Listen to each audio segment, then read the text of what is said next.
Les films de requins. J'ai toujours été passionné par ce genre de film. Depuis très longtemps. J'ai apprécié chaque film de requin que j'ai pu voir dans ma vie. Les blockbusters à plusieurs millions de dollars, ou encore les films de requins qui possèdent à peine 1 million de dollars. Je les ai tous aimés. Parce que c'est ce que j'aime. Les films de requins, c'est ma passion. Et c'est ce que j'aimerais toujours. L'animal en lui-même me plaît, le requin ou encore le mégalodon. Je trouve cet animal passionnant.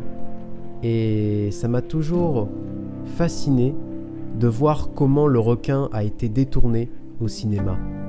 Même si certes, les films de requins, la plupart, sont sortis directement en DVD. Mais ça m'a pas empêché de m'arrêter, de voir des créatures hybrides, requins mi-pieuvre ou requins à multiples têtes, requins dans la neige, requins radioactifs, bref, il y en a tellement des films de requins, et je pense les avoir tous vus. Et ça fait bizarre de me dire justement que je les ai quasiment tous vus, parce que maintenant je peux juste voir les films de requins qui sont en train de sortir à l'heure où je vis actuellement, et pas juste tout simplement regarder des films de requins en masse qui sont sortis avant que je sois né ou que je n'avais pas conscience quand j'étais jeune. Et c'est bizarre. C'est une drôle de sensation de se dire que j'ai regardé tous les films de requins. Sincèrement. Et sachant que j'ai envie de devenir réalisateur et acteur à l'avenir, moi aussi, j'ai envie de faire des films de requins. Et je vais montrer au monde entier qu'un jeune Français passionné par les films de requins peut en réaliser. Et c'est ce que je vais faire. Réaliser des films de requins.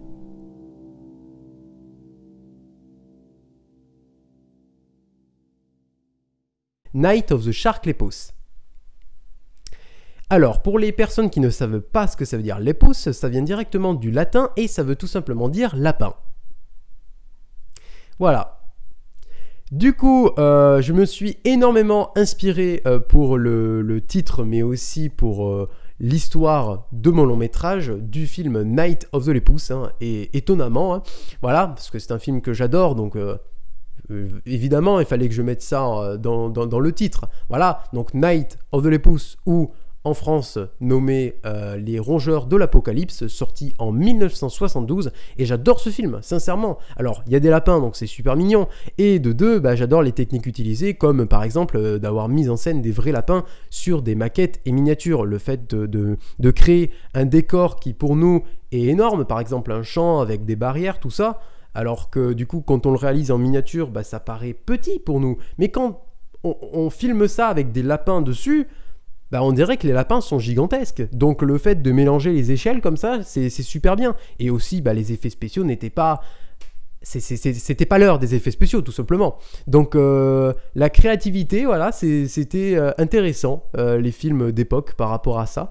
Et donc du coup, mon film, Night of the Shark Lepus, qu'est-ce que ça raconte? Et je vais pas trop en dévoiler, mais en gros, c'est tout simplement un scientifique qui a fait par erreur un mélange d'ADN entre un lapin et un requin. Voilà.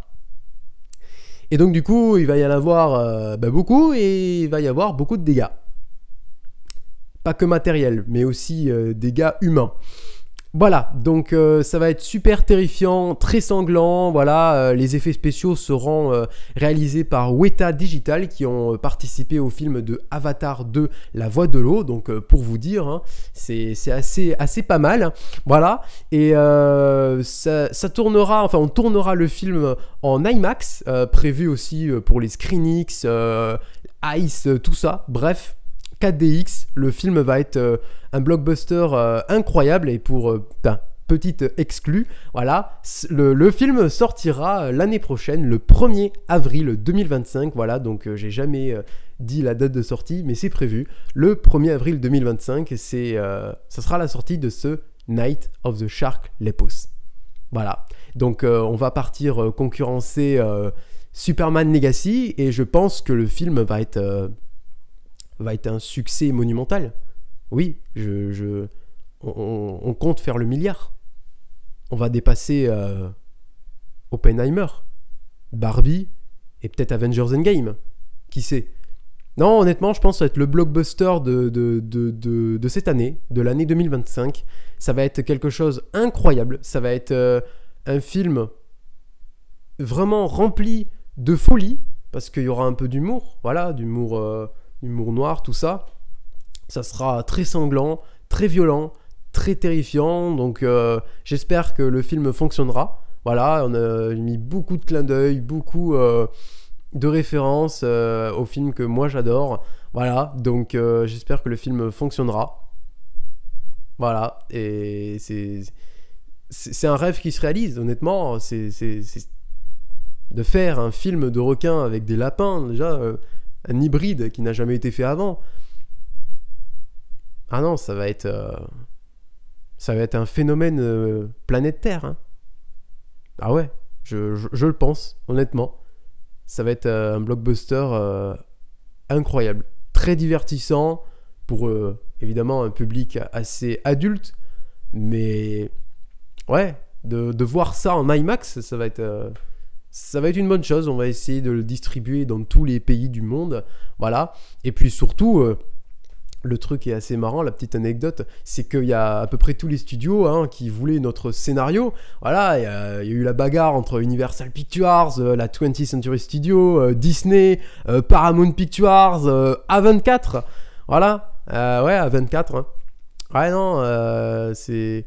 Puis on m'a même contacté pour, du coup, en faire une franchise, littéralement, avec des spin-offs et tout ça. Non, ça va être un truc de fou. Ça va être vraiment un truc de fou, ça va être incroyable.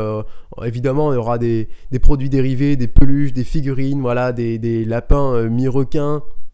Ça va être super bien. Ça va être super bien. Il y aura peut-être des caméos aussi. Voilà, je vais pas trop en dévoiler, parce que j'en dis pas mal déjà aussi pour promotionner le film là dans cette interview. Mais voilà, je pense que ça va être quelque chose et ça restera gravé dans la pop culture du cinéma. Honnêtement, voilà. Ah, vous m'avez apporté quelque chose? Ok. Ah bah. Ça tombe bien. Un œuf. Y a pas un lapin dedans. Pour voir. Ah, c'est bon. Oh, c'est trop bon. Alors, je dirais pas la marque... dans cette interview, mais voilà, c'est trop bon. Honnêtement, allez.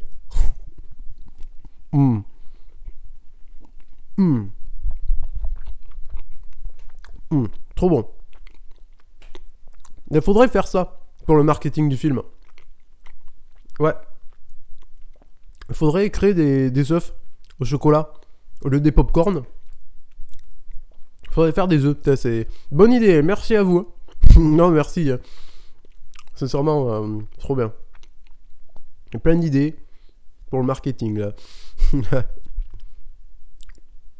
Attendez, je finis de mâcher. Est-ce qu'il y a de l'eau ou pas? Non? Bon, c'est pas grave. Après l'interview, je buverai après, c'est pas grave. Non, mais sincèrement, trop bon. En tout cas, je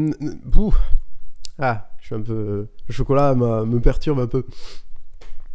Night of the Shark, les pouces, sortira le 1er avril 2025 et j'espère vous voir nombreux dans les salles. On tournera bientôt le film avec les caméras IMAX, voilà.